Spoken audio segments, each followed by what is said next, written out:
Hi, welcome back to the shop. Thanks for stopping by. This Reach project is going to be another installment in the series of how to fund your shop. So it's videos for beginners with basic lathe tools, basic turning skill. Just a way to make some saleable items. Now I do a lot of burls, a lot of hybrid burls, a lot of burl bowls, and of course burls are very irregular shape. And if you have a bandsaw and you can cut your burls round for your bowls, you get a lot of offcut pieces like this, and they're really nice figured wood in these, and it's a shame to throw them away. Oftentimes you can get as much money out of the offcut pieces finished as you would pay for the burl, so they really do help your help with the cash flow in your shop.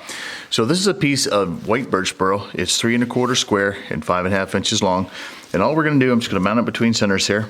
I've decided to make this my top because I think I can get most of this inclusion out when I make the neck, and this will mostly turn out into the base. So we're just going to mount this on the lathe between centers. Alright, so we'll get this round and figure out what we're going to do for a shape. So this is going to be a bud vase for dry flowers. These are really popular. I've sold tons of them. One thing about turning burls, I got a lot of feedback on a video that I did a little while ago in a hollow form where folks thought I was cutting uphill. And sometimes with burls, the grain's not necessarily running end to end. As you can see, this grain is all swirled everywhere. So sometimes it actually cuts better going from the bottom to the top. So everything that you've learned about cutting from top to bottom or cutting downhill being the best is true for straight grain wood, but not necessarily true for burls. So I'm going to turn this up to 1780 RPM, which is the highest speed setting on the belts that I'm on right now. Going to get it round. I'm not going to use a spindle roughing gouge because, again, this isn't traditional grain. You can see this is quite a bit like end grain right here. So I'm going to rough it in with a bowl gouge, and we'll see what we can make out of this.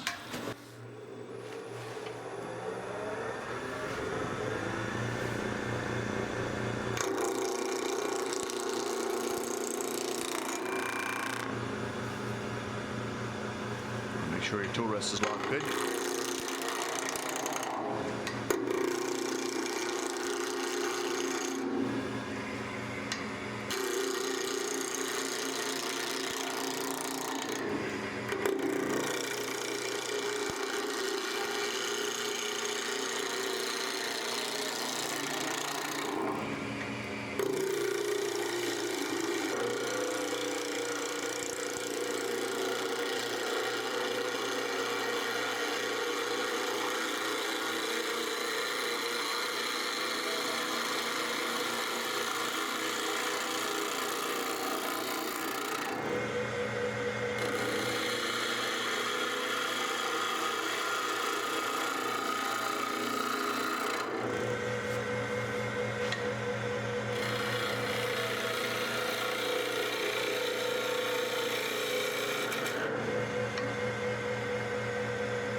When I started out turning, all this wood that had these little wormholes in it and the bark boys and things like that, I didn't turn it.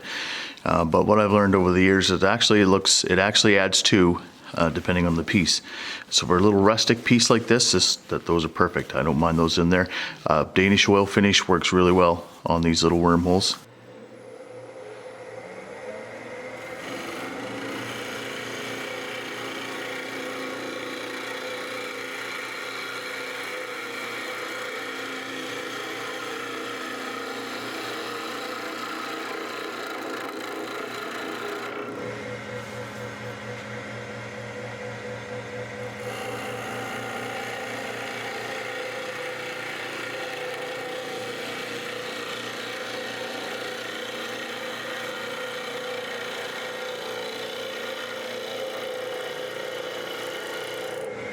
Still a little flat here. Something I highly recommend learning how to do is turning both hands, left and right-handed, because this cut going up here on a short little piece like this, if you're right-handed and you can only turn right-handed, you have to get way back off the tail socket. It's very awkward. So I recommend learning how to do both directions. Okay, I'm going to knock this down a little bit because I definitely don't want this big. It's not.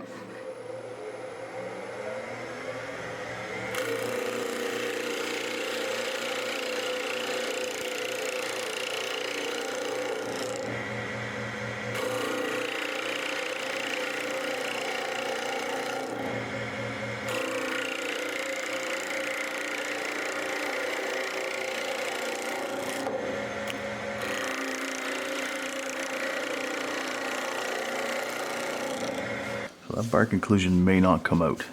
Well, it's not going to come out. But hopefully it'll stay together. It looks like it may not. See what we get here.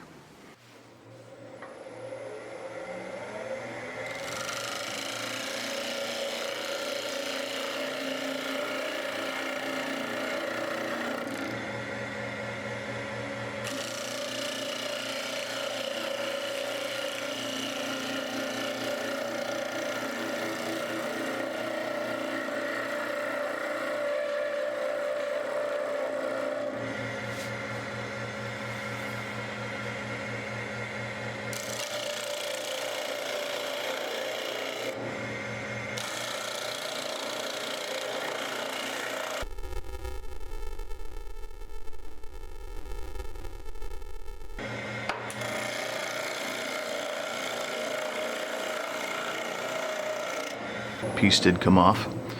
Okay, so there wasn't enough wood there to do it, so we're just going to make a smaller lip on this. Very simple.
Okay, so I'm going to leave that bark inclusion in there because it's nice and clean.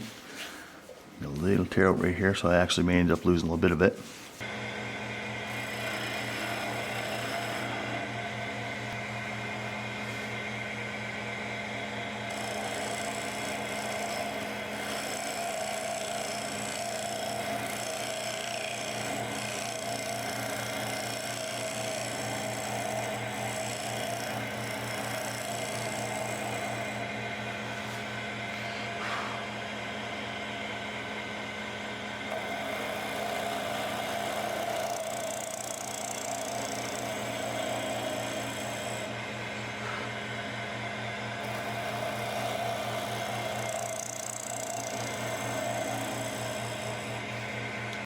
Okay, so I had a little bit of tear out there and it's gone now.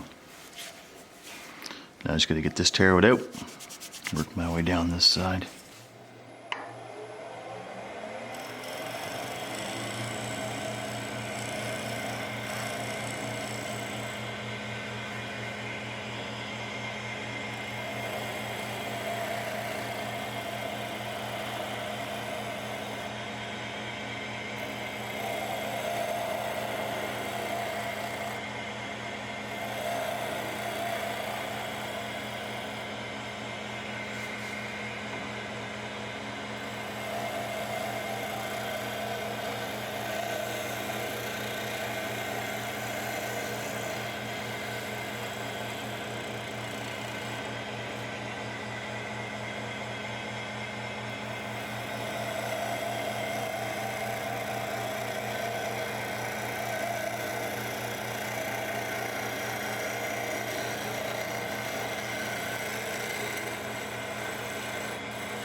So there was a case where I cut uphill and I got a much cleaner cut. I could tell when I was cutting down that it wasn't very clean, and cutting back uphill, it's a nice clean cut, much better than it was going the other direction.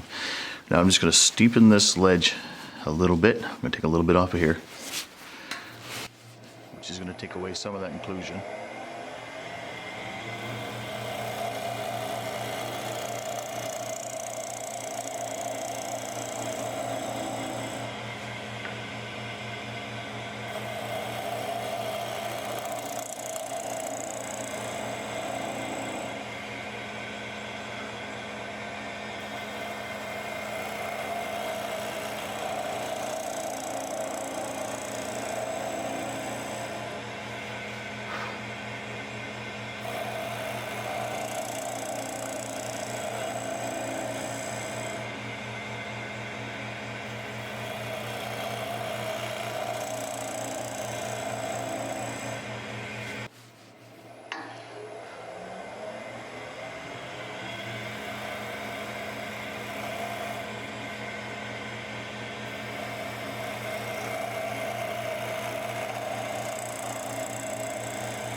Okay, so if you have a 4-jaw chuck and you have the ability, you could turn the tenon on this and had that not had that bark inclusion and chipped out, you could hollow this out, turn this, you know, instead of having a $15 or $20 piece, you could have had a $50 piece if you could hollow this out, left the neck a little bit bigger and made like a hollow form out of it. But for the purposes of this video, we're making things for beginners that you can make quick and make some cash at. So this is the fastest. Now, I'm going to drill this with a Forstner bit. I'm not going to hollow it out.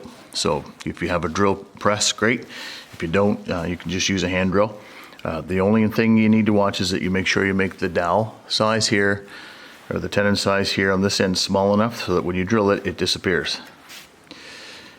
So that's good. I like that. I'm going to sand it up, and I'll do that off camera because nobody needs to watch sanding. Just slow down your RPM to 350 RPM. And I'll sand it up and I'll bring you back when I'm just going to touch this up and then I'm going to part it off.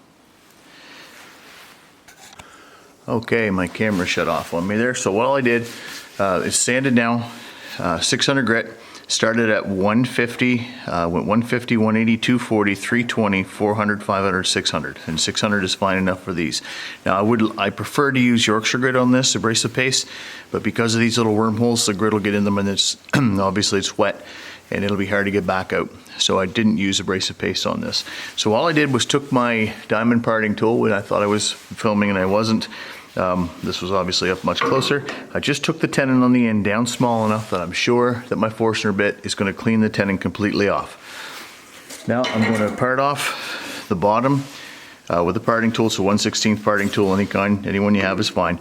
I'm going to make it slightly concave, so I'm going to come in at a bit of an angle, but not too steep of an angle, because I want to be able to take my 2-inch sanding disc on my drill or put the mandrel in the headstock of my lathe and sand the bottom off. Now, in another one of my videos, and I'll share a link to that one, where I made these out of green rough wood and left bark on them. Those are a little lower end product, very, very, very popular. I use the same process for taking the tenon off the end of those as I do drilling this. I just use a Forstner bit, drill it till the tenon's gone. But for these ones, they are a little nicer, they're worth a little more money. I am going to sand up the bottom on this. So you want to make sure that you're clear of the brad that's in your spur center.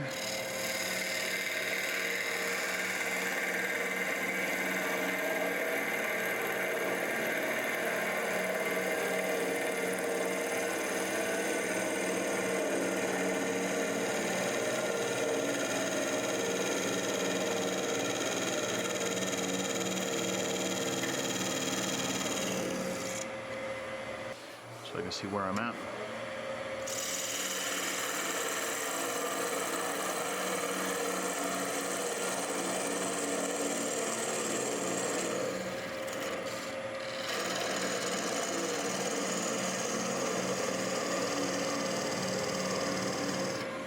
Now there's a bunch of ways you can do this. That's pretty flimsy. You can see that I can move the bottom piece. It's moving, and this isn't, so it's pretty small right now.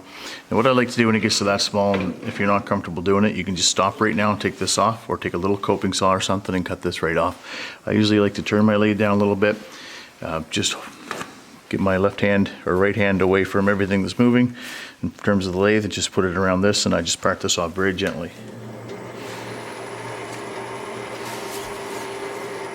So one hand on the parting tool, one hand on the piece.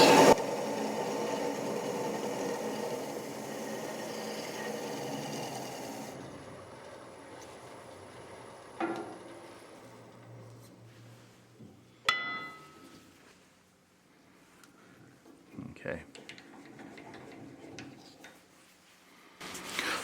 And see, that's just a nice small little thing to sand off. All right, so I'm going to take that over to the, I think I will put my mandrel in here and just touch it with that.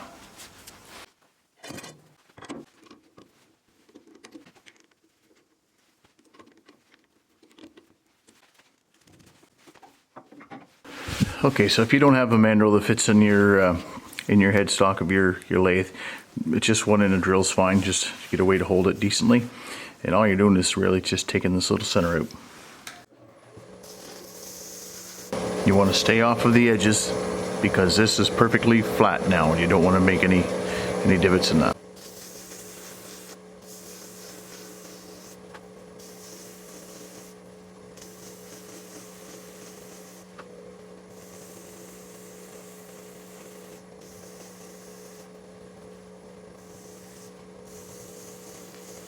Okay, it's not too bad. So I made that actually a little more concave than I wanted to.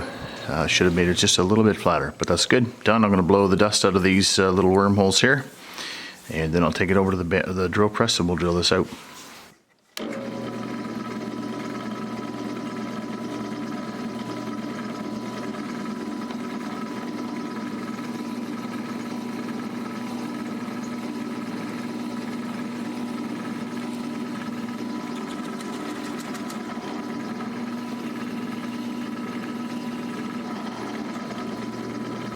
For this size drill bit, I had all kinds of neck. I had 1/8 of an inch almost down both sides, but just the way the grain is in this, it did not take it. So you can see that it broke out. So I did a little looking into this to see what exactly went on, because it's very odd that this would happen. The grain in this burl here runs this way, and the bark inclusion is weak, and so the drill bit wanted to follow that grain pattern, and so it just pushed it right out here actually, where it's quite weak right here.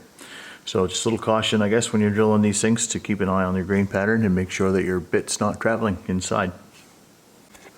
Okay, so even though this is not a good piece any longer, and that is a really rare occurrence, I haven't done that for 20 years, but I'll show you why I do save these little pieces of burl wood, because the wood in them is just fantastic.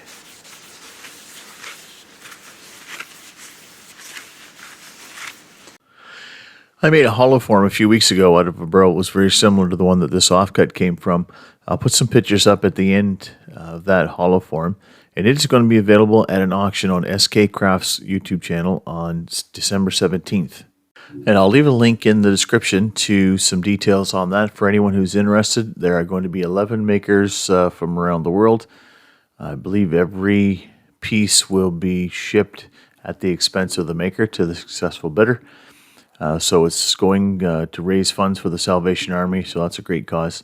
So if that's something that would interest you, hopefully we'll see you there in the live chat. So I guess this one just kind of goes to show that even simple projects sometimes don't go to plan. I think it's important to show when they don't, as much as it is when they do. And if you're still with me, thanks so much for sticking around. Thanks again to everyone who subscribes to the channel and who watches the videos. I really appreciate that. If you like what you saw and you haven't subscribed, please consider doing so. It would help out a ton. And leave a comment and a thumbs up or a thumbs down if you like it or didn't like it. And if there's any project ideas you'd like to see me make and something I can accommodate, please leave that in the comments as well, and we'll see what we can do. And we will see you next time.